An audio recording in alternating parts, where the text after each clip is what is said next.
Good afternoon.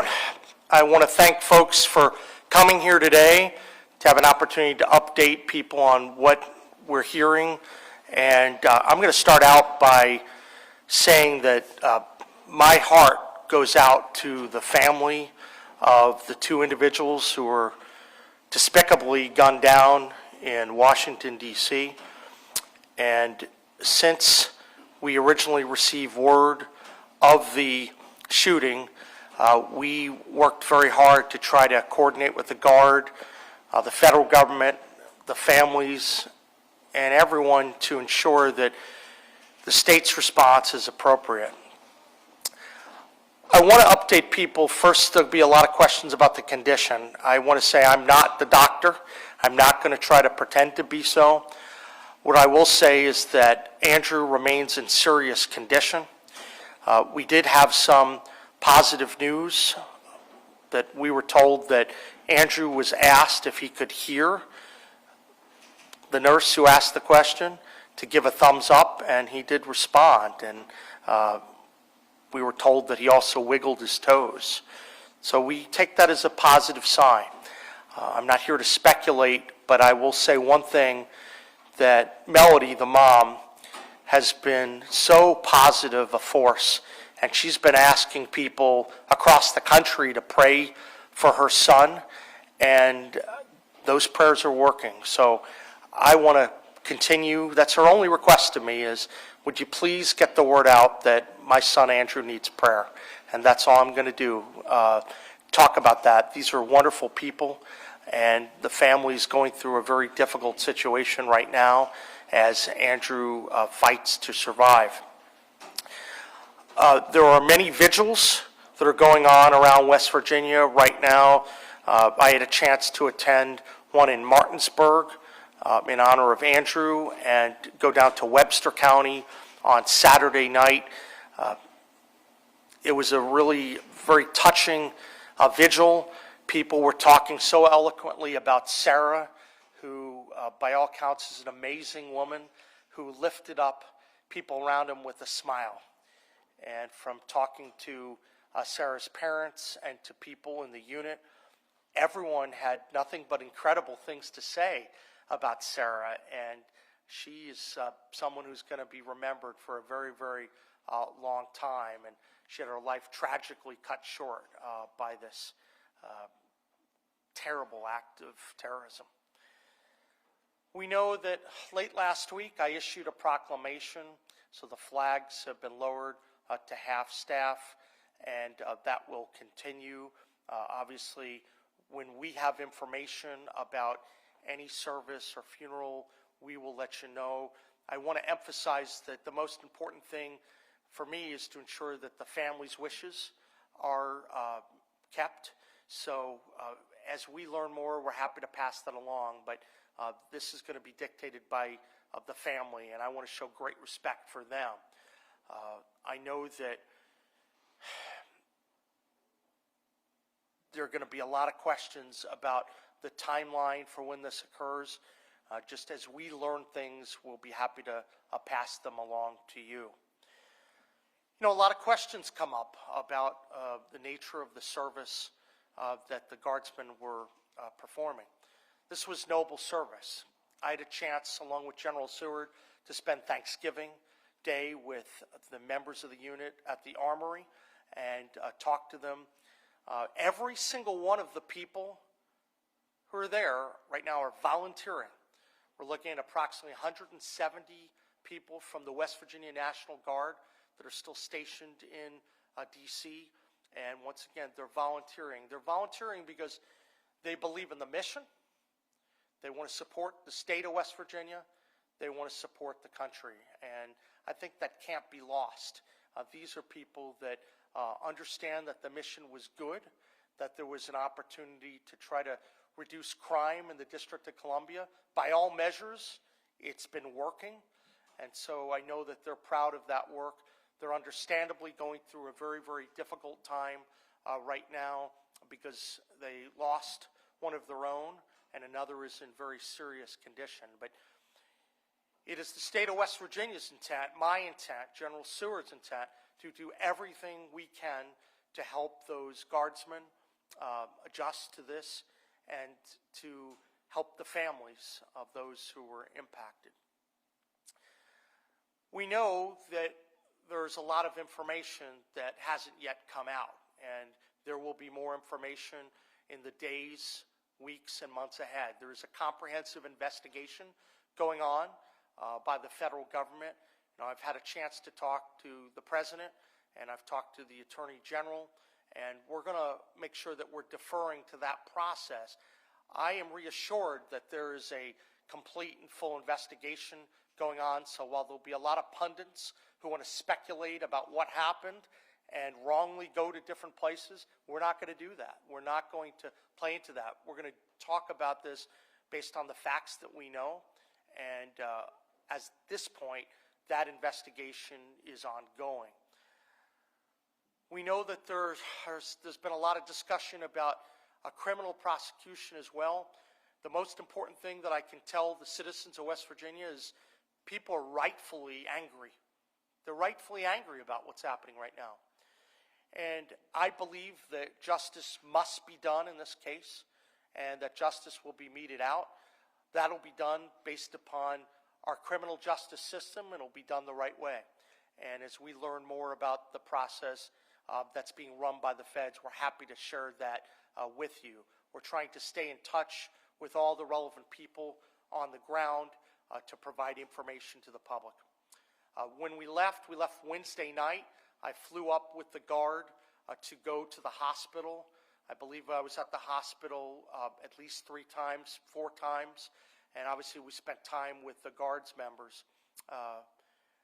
There's no timeline as to what will happen in terms of additional visits, but what I can tell you is that Andrew's family is going to get all the help that we can provide out of West Virginia. Right now, a lot of that is emphasizing the need for prayer, and I want to keep saying that because I believe that prayer can move mountains.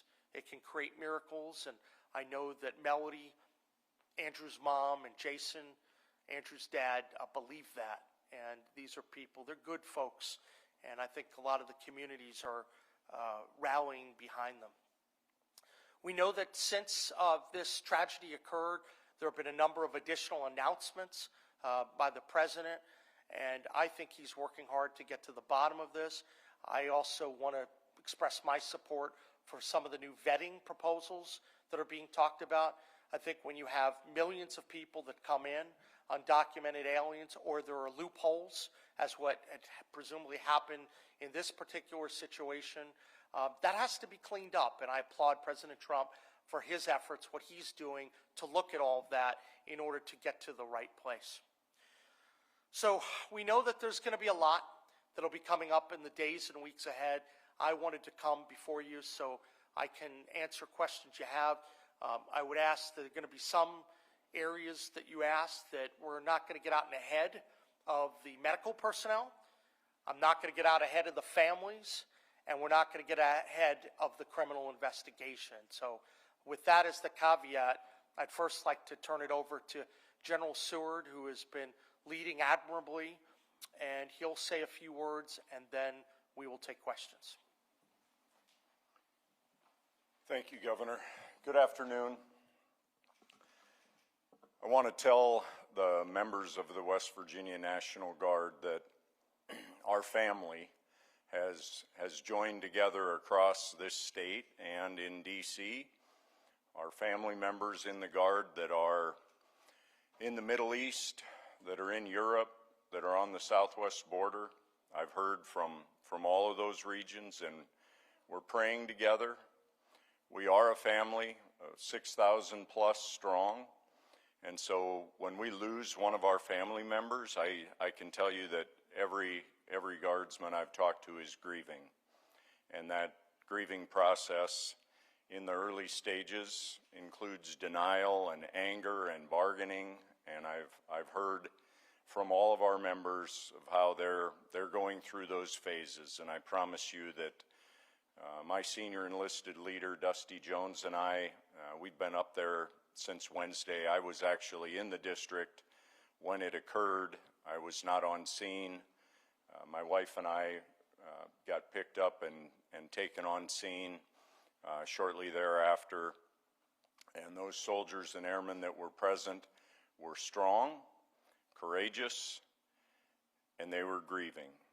And they continue to grieve. And they continue to pray for Andy and for Sarah's family and for all of their fellow members that are serving across the world. I will tell you that they're standing strong. Our men and women are trained professionals. They are deputized U.S. Marshals in the district. When they're on patrol, they're armed and they are trained. I'm confident in their ability. I remain confident in their ability. In briefings with senior law enforcement officials in the district this week, I will tell you that dozens of them have told me, those involved in the investigation, that our members performed their duties as they have been trained, and they are proud of them, and I am proud of them. Because Andy's mom has asked for prayers, I will reiterate that I spoke with her last night before I left, and she said if I got the chance to talk to anyone, to please ask them to continue to pray for Andy, their family, for Sarah's family, and for all of our National Guard. Thank you. Thank you.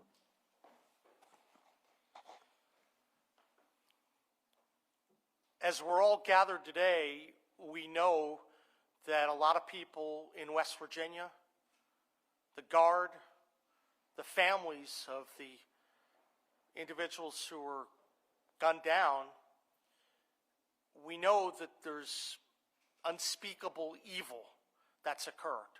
Unspeakable evil.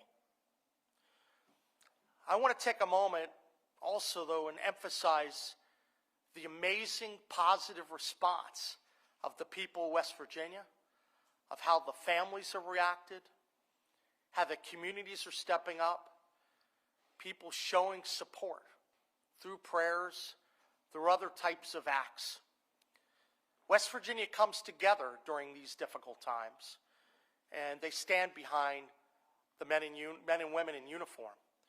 And we're certainly going to continue to stand behind the men and women in uniform and do everything we can to help them, not just today, but in the weeks and months ahead. With that, I'd be happy to answer any questions from folks. Stephen. Governor, you've used the phrase volunteer pretty frequently. I know you had some social media posts where you put it all in bold. So I think it's pretty clear that since November 17th, the force that remains, 170 we're talking about, are there as volunteers part of the original force that you authorized back in August to be there at the request of President Trump, and these are strictly volunteers. But walk us through that decision, because at least according to the November 8th press release from the West Virginia National Guard, you are the one that authorized the volunteer force to remain there. Right. So who asked us to keep a volunteer force there? How did that decision come about to keep this contingent there through the end of the year? Absolutely. So we know that we entered the district back in August, and after that happened, there were questions about how many people would be in the district, contributions from West Virginia and from other different states. So there's usually a rotation that occurs in terms of when guardsmen stay, and that as there are questions about how long we would stay, I made the decision to have the word come down that we would ask the people if they wanted to volunteer. And there was never any pressure. This was done that if people wanted to stay and fulfill the mission, they could. I was pleased to report that between about 160 and 170 people had asked to do that. And so that's why I emphasize that these are people that knew the mission. They agreed with the mission. I think the mission has been largely successful, and they wanted to serve their state and they wanted to serve their country. So I had extensive conversations with the National Guard, and I wanted to make this voluntary because anytime someone is doing that, there's a lot of sacrifice that's involved. And people give up time with their families. They take leave from work. They leave their communities, especially during the holiday season. But these are people that wanted to be there and they wanted to continue the mission. Brad?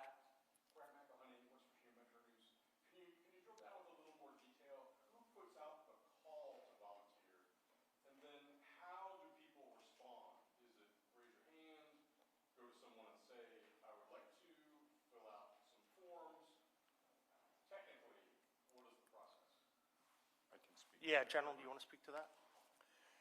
Sir, we put out the call with our joint office. I have a joint operations team. Let's give a for instance. We have a normal rotational schedule that we do, but in most instances, like flood duty, we first reach out and see who can volunteer, and we do that at the unit level before they go. Then, once they're on mission, we had soldiers there, soldiers and airmen, for about 45 days, and we rotated which group, that group with a fresh group. And then when we found out that Secretary of the Army was extending the mission in D.C., we were asked how many we might be able to provide. After discussions with the governor and his decision to see who wanted to remain on mission, we had our commander in D.C. survey the troops. And that survey, I wish I could tell you if it was a form or a show of hands. I know they signed up, probably on a piece of paper, and we found out how many volunteers we had that were willing to stay. Before the shooting, we also have future planned operations, which I can't go into the details of those, but that normal rotational schedule is something we do on missions like this that are longer than 30 days. Thank you. John? Governor, the Trump administration has ordered 500 more Guard members to Washington. Have there been discussions, or are you going to deploy any additional troops? So I spoke with the president. That was on Wednesday night. I have not been asked to deploy additional troops at this time. So anything with respect to the number or where they'll come from, right now, that's not part of our focus. Our sole focus right now is to looking after the well-being of the 170 service members who are on the ground, focusing on the family, ensuring that prayers are going out, but there's been no request that's come to West Virginia so far. Don't want to jump ahead again, but you talked about nothing about the funeral yet. Is there any plans for Sarah to bring her home? When will that happen? I know there are a number of discussions that are underway, but this is going to be a situation where I'm going to defer to the family. But at the end of the day, I want to make sure that the family's wishes are carried out.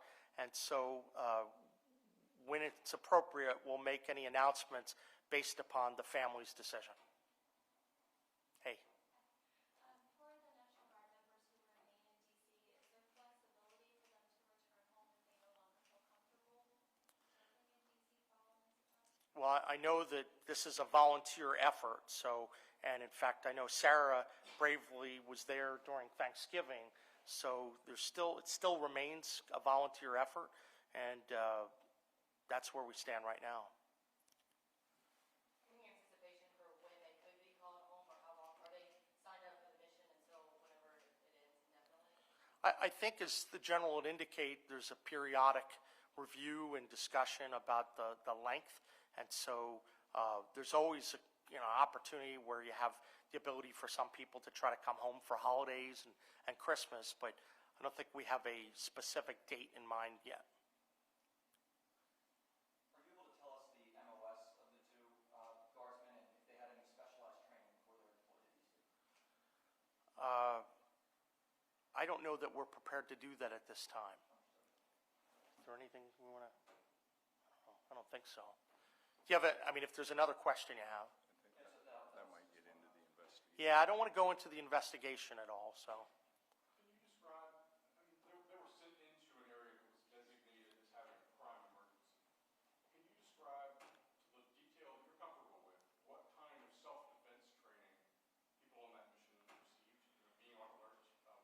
Yeah, I mean, the most important thing to say is that this is like being a deputy U.S. Marshal. So these are people that are trained, and they have knowledge of the situation they're going into.